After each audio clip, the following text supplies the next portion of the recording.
Di ko naman akalain na hindi ko rin inaasahan pa. Narito tayo ngayon upang matunghayan ang nagiinit, nagbabaga at talaga namang usap-usapan at nagtitrending na latest issue ni Ate Erica.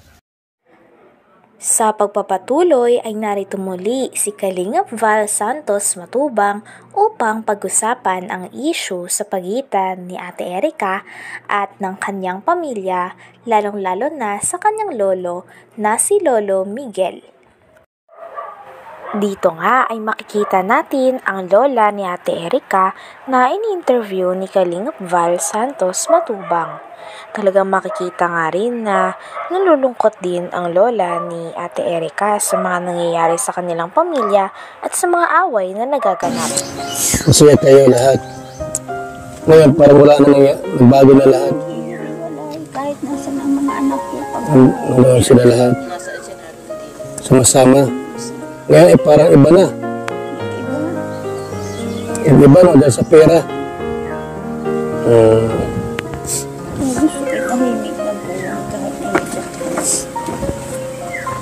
Kaya muna at ayusin natin lahat yan ha, yung mga bagay na ito. Kasi pagka hindi maayos, pangit naman hindi maayos yung buhay nindo. Sila sa ibang tao, ay sino ba ang magdadamayan? Kaya naman, ay kung ako'y mawala na rin.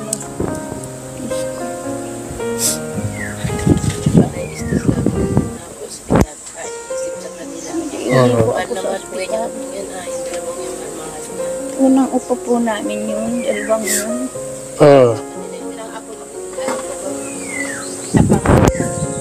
Ang mga apo naman na po maliliit.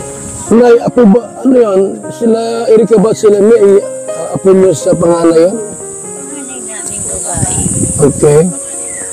So, sila yung mas nakatanda. Apo. Nalimutan na kayo. Kaya kami na yung babae namin nasa amin. Kaya nagtataka nga ako bakit bago ang mga ugali nila. Sila sa ibang tao, dito sa amin. Sa ibang tao na dumikit, hindi na sa inyo. Yan ang problema doon. Sige na ya. Ayusin natin lahat yan, mga ganong problema. At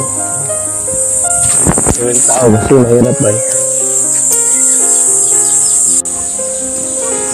Ano yung lupa ito? Kasi yung lupa ito?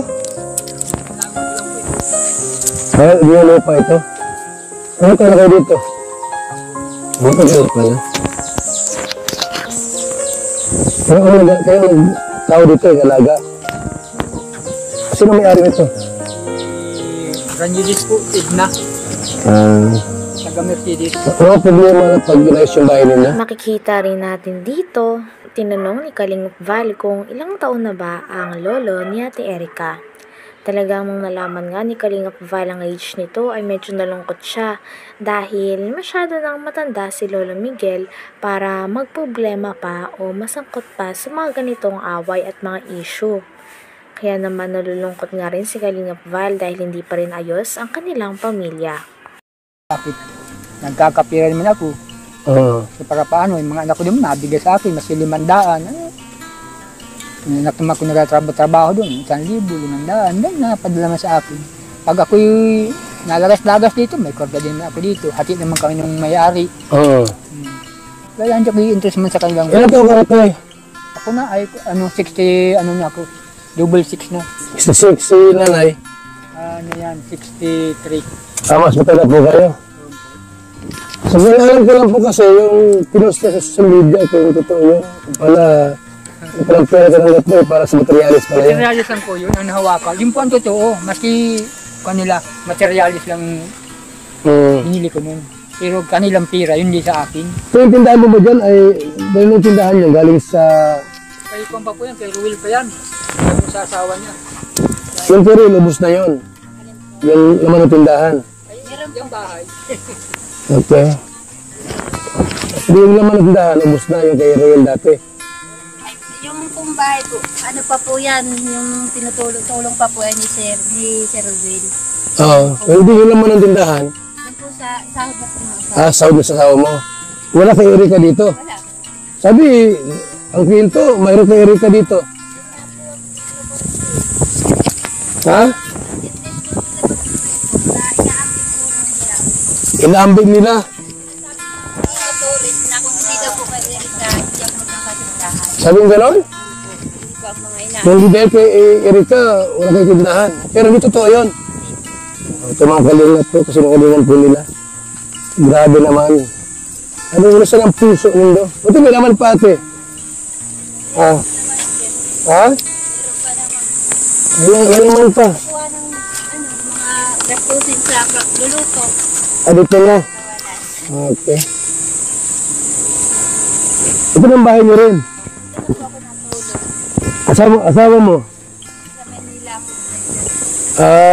Nagpapadala siya pera sa inyo. At least alam natin. Sa araw. Iba na nag-asikaso. Ako lang po. Lahat. Wala naman po yung iba ko pong mga kapatid. Galit sila sa iyo ha. Sa daw po. Kasi ako po kasi ang naglantad ng ano nila. Oo. Bulit ka nilang tanong. Nilagyan din ng montage ni Kalingap Val ang bahay nila Lolo Miguel na sira-sira na daw at hindi pa rin napapagawa. Kaya naman dahil mabait at talagang gusto magkalingap ni Kalingap Val ay tutulungan niya sila Lolo Miguel na magpaayos ng kanilang bahay. Grabe at hulog ng langit talaga si Kalingap Val at napakabuti ng puso at wala siyang pinipili na tulungan. Kahit sino ay gusto niya na mapaganda ang buhay. Ito yung dapat utulungan eh. Noon, di ba? Na-scout ito ng Kalingap partners natin. Pero divert kay Erika yung tulong po. Kasi naging Kalingap Angel po yun. Yung nga problema, binabag ni Kalingap Rab. Umayaw po. Yung pala po ay nagapang na. No? Meron na silang usapan nila sila may at binawi po yung pera ng 1 milyon na ibinigay kay Kalingap Rab para pagawa ng bahay kina Erika. Mga kaibigan. Yun ang gusto nila na magawa natin. Pero sana mga mga kaibigan, hindi mabago yung kanilang pagsingin doon sa lulot-lulot nila. Ano ba yan? Yun kung ikaw po nakikinig, nakapanood sa ating video ngayon. Ano masasabi niyo po? Yung mga sinabi nila, ang law matanda. Dito ako para tulungan po sila. Kasi nagtawag sa atin, nag-chat, nag-text. At yun nga po humingin tulong sa atin. Although sila po ay, si Erika po ay nagka-problema. Kasi umalis sa Kalingap, hindi nagpa-vlog. Pero yung vlog po dito, mga Kalingap, tuloy-tuloy po yun. Kasi ang unang naka-scout dito ay si Riel of Malanan. Ay Lolo Miguel. So, ang tanong ko kayo, Mr. kay John A., ano ang masasabi mo? Doon sa dalawang hinahangaan mo. Hindi ko ay makatao, makadiyos, sabay. Kasi lumiyo ito. Huwag mong huwag mong konsintuhin yung dalawa. Hindi pa napunta rito, nag-birthday yung lola, di ba naman napadalaw. Tapos sa pinto-pinto, sila rin may nagastos daw sila sa birthday. Yung pala totoo na pagbigay na may birthday dito. Ano po? So, Kang, paalam mo rin po sa may lupa. Para i-repair ko yung bahay ninyo. Ano? Po, salamat. Tapos ayos na ito yung problema. Sana, tay.